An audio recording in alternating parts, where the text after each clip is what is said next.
बिस्मिल्लाहिर्रहमानिर्रहीम। आज जो है ना हम पढ़ेंगे डायरेक्ट और इनडायरेक्ट। डायरेक्ट और इनडायरेक्ट समझने से स्टार्ट करने से पहले ना इसको हमने समझना है कि डायरेक्ट इनडायरेक्ट होते क्या हैं। ठीक है, अगर ये हमें समझ आ जाएगा उर्दू में तो इसको रट्टा लगाने की बजाय ना हम इजीली इसको एग्जाम के अंदर जो है ना वो सॉल्व कर सकते हैं। देखें, डायरेक्ट का मतलब है सीधी बात और इनडायरेक्ट का मतलब है ऐसी बात जो कि हमें किसी से सुनने को मिले, हमें किसी से मालूम हो। फॉर एग्जांपल, मैं जो है वो फर्स्ट पर्सन हूँ, आप जो है यहाँ पर सेकंड पर्सन है और ये यहाँ पर जो बच्चा बैठा हुआ है ये थर्ड पर्सन है।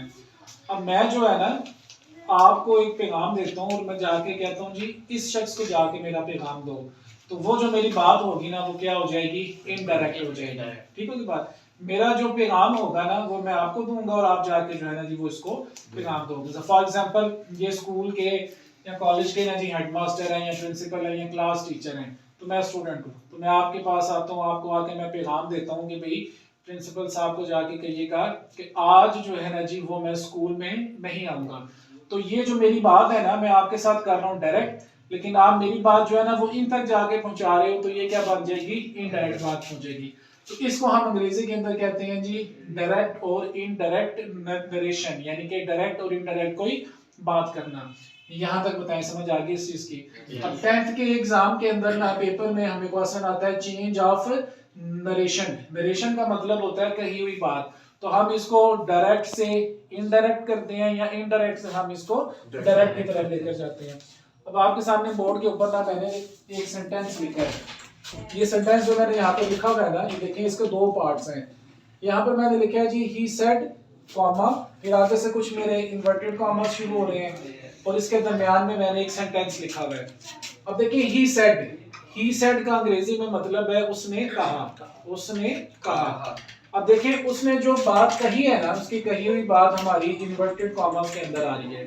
सो किसी की भी कही हुई जो बात होती है, जो कही हुई गुफ्तगू है, वो हमारी किसके अंदर आती है, इन्वर्टेड कॉमास के अंदर आती है। तो यहाँ तक हमने ये चीज सीखी कि एक सेंटेंस ही जो हमारे पास ये सामने मौजूद है इसके दो पार्ट्स हैं। एक इन्वर्टेड कॉमास के अंदर इसका पार्ट है और दूसरा इसका इन्वर्टेड कॉमास के बाहर पार्ट है। अब जो इन्वर्टेड कॉमास के बाहर है ना इसका हिस्सा, इस हिस्से को हम कहते हैं रिपोर्टिंग स्पीच। इसको आपने याद रखना है, इसको लिख लें नोटबुक के ऊपर, रिपोर्टिंग स्पीच। और जो इन्वर्टेड कॉमास के अंदर बात की जा रही है इस हिस्से को हम कहते हैं रिपोर्टेड स्पीच। ये दो किस्म की स्पीचेस हैं जी हमारे पास। तो दोबारा से एक सेंटेंस जो हमारे पास ये मौजूद आया सामने, हम देख रहे हैं इसको, इसके ना जी दो हिस्से हैं। ठीक है, जो इन्वर्टेड कॉमर्स के अंदर हमारे पास चीज मौजूद है इसको हम बोलेंगे रिपोर्टेड स्पीच, और जो इन्वर्टेड कॉमर्स के बाहर होगा इसको हम क्या बोलेंगे जी, रिपोर्टेड स्पीच। तो आपको ना जी ये दो पार्ट्स इसके जो हैं जी वो नजर आएंगे सेंटेंस के। यहाँ तक बताइए सबको क्लियर हो गया कि रिपोर्टिंग स्पीच जो है वो क्या होती है और रिपोर्टेड स्पीच जो है वो क्या होती है। अब देखिए यहाँ पर ना इसको हमने रिपोर्टेड स्पीच क्यों बोला है, इसकी वजह क्या है। इसकी वजह ये है कि अभी मैंने आपको बोला कि जो किसी के कहे हुए अल्फाज होते हैं ना उसको हम कहते हैं रिपोर्टेड स्पीच, वो हमारी इन्वर्टेड कॉमर्स के अंदर आती है। रिपोर्टेड का मतलब है बात मुकम्मल हो गई। तो इस सेंटेंस के अंदर इस हिस्से में जो इन्वर्टेड कॉमर्स के अंदर मौजूद आ रहा है इसमें हमें बात जो है ना वो मुकम्मल नजर आएगी। देखें आई एम गोइंग, मैं जा रहा हूँ, ये बात हमारी मुकम्मल हो गई है उसकी। तो इसकी बात जो मुकम्मल हो गई, कोई भी बात जो मुकम्मल हो जाती है उसको हम क्या कहते हैं जी, रिपोर्टेड स्पीच। अब अगर आप इस वाले हिस्से को देखते हो, यहाँ पर लिखा हुआ है जी ही सेड, उसने कहा। तो उसने क्या कहा, ये बात अभी जारी है। तो कोई भी चीज जो जारी होती है हमारी वो हमेशा हमारी कॉन्टिन्यूस के अंदर आती है, यानी कि वो कंटिन्यू जारी हमारी होती है। इस वजह से ये जो हमारी स्पीच होती है इसको हम क्या कहते हैं जी, रिपोर्टिंग स्पीच। जब बात हमारी मुकम्मल हो जाती है जिस तरह इन्वर्टेड कॉमर्स के अंदर हो, तो ये हमारी बन जाती है रिपोर्टेड स्पीच। अब बताइए यहाँ तक दोनों स्पीचेस का पता चल गया कि रिपोर्टिंग स्पीच हमारी क्या होती है और रिपोर्टेड स्पीच हमारी क्या होती है। अब देखिए इसको हमने चेंज कैसे करना है। आज हम इसकी सिंपल टाइप जो है ना उसको हम देख रहे हैं। सिंपल इसकी ये टाइप है हमारे पास। यहाँ पर आया हुआ एक सेंटेंस ही सेड, उसने कहा, आई एम गोइंग के मैं जा रहा हूँ।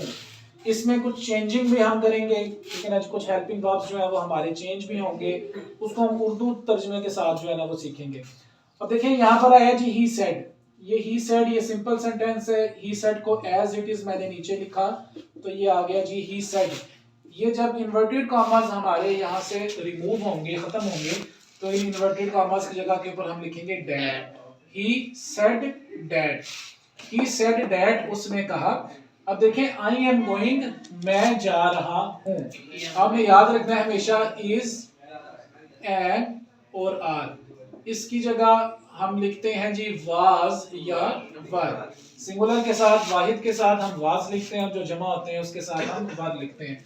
अब देखें यहाँ पर एम आ रहा है, इट मींस कि यहाँ पर हमारा वाज और वर जो है ना जी उसका हमारा इस्तेमाल होगा। अब ही सेड, उसने कहा, आई एम गोइंग, मैं जा रहा हूँ, उसने कहा कि वो जा रहा था। तो ये बनेगा ही सेड दैट। देखें आई है, आई का सीगा हमारा ही के साथ जो है वो चेंज हो जाएगा।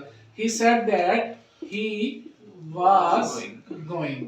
तो ये हमारा सेंटेंस यूं हमने इसको क्या किया, चेंज किया। इसमें एक और भी चीज हमेशा याद रखें, देखें यहाँ जो रिपोर्टेड स्पीच है ना, आई एम गोइंग, यहाँ पर आ रहा है प्रेजेंट कॉन्टिन्यूअस टेंस हमारा, ठीक है। तो जो प्रेजेंट टेंस होगा हमारा उसको हम किसके अंदर चेंज कर देंगे, उसी के पास्ट के अंदर चेंज कर देंगे। तो ये नीचे हमारा जो है वो पास्ट कॉन्टिन्यूअस टेंस जो है वो यहाँ पर मौजूद है। अब इस चीज का आपने ख्याल करना है, देखें इसकी जो रिपोर्टिंग स्पीच है ना वो किसके अंदर है, पास्ट के अंदर है। देखें यहाँ पे क्या लिखा हुआ है, सेड।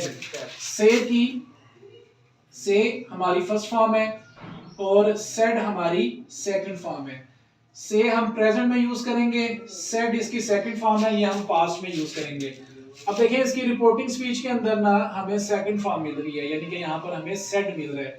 जब हमें रिपोर्टिंग स्पीच के अंदर पास्ट जो है, पास्ट वर्ड जो है वो मिलेगा, सेकंड फॉर्म जो है मिलेगी, तो अगला हिस्सा भी हमारा किसके अंदर चेंज हो जाएगा, पास्ट के अंदर चेंज हो जाएगा। इन सिंपल वर्ड्स, अगर हमारी रिपोर्टिंग स्पीच जो है, अगर यहाँ पर हमें कोई पास्ट वाला हेल्पिंग वर्ब मिलेगा, कोई माजी मिलेगा, तो अगला हिस्सा भी जो है हम उसको माजी में तब्दील कर देंगे, उसको हम पास्ट के अंदर चेंज कर देंगे।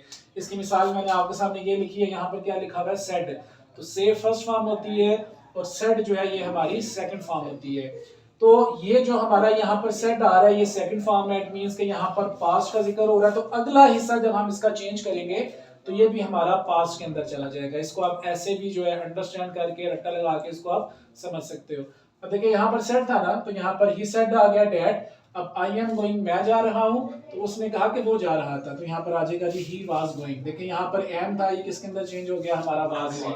यहाँ पर पास्ट था तो हमने अगला हिस्सा जो है वो किसके अंदर चेंज कर दिया, पास्ट के अंदर चेंज कर दिया। यहाँ तक बताएं, ये सिंपल जो है जिसकी रिपोर्टिंग स्पीच हमारा पास्ट में है, ये क्लियर हो गया। गुड।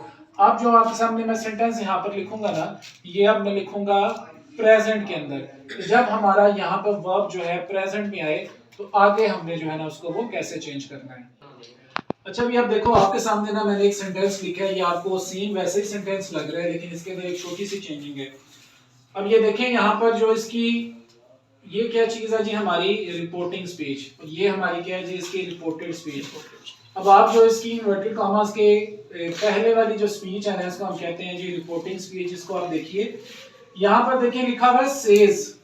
तो ये देखें ये हमारी वर्ब की जो है ना जी वो फर्स्ट फॉर्म आई हुई है। लास्ट जो हमारा सेंटेंस था उसमें हमने क्या देखा था, सेड, जो कि हमारी सेकंड फॉर्म थी। इस सेकंड फॉर्म से हमें पता चल रहा था कि ये हमारा पास्ट में आएगा, इसकी रिपोर्टिंग जो है।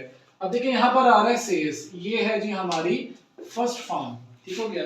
तो यहाँ से हमें एक चीज मालूम हुई कि इसकी जो रिपोर्टिंग स्पीच है वो किसके अंदर है, प्रेजेंट के अंदर मौजूद है। अब देखिए इसकी रिपोर्टिंग स्पीच प्रेजेंट के अंदर मौजूद है, तो इसको जब हम चेंज करेंगे तो चेंज करने के बाद जो अगला हिस्सा होगा वो भी हमारा प्रेजेंट के अंदर जाएगा। अगर हमारी रिपोर्टिंग स्पीच पास्ट में है तो अगला हिस्सा भी पास्ट में चेंज करेंगे। अगर रिपोर्टिंग स्पीच हमारी प्रेजेंट में है तो अगला हिस्सा भी इसका हमारा चेंज करके वो प्रेजेंट में जाएगा। अब देखिए इसको हम चेंज करते हैं तो ये बनेगा ही सेज दैट।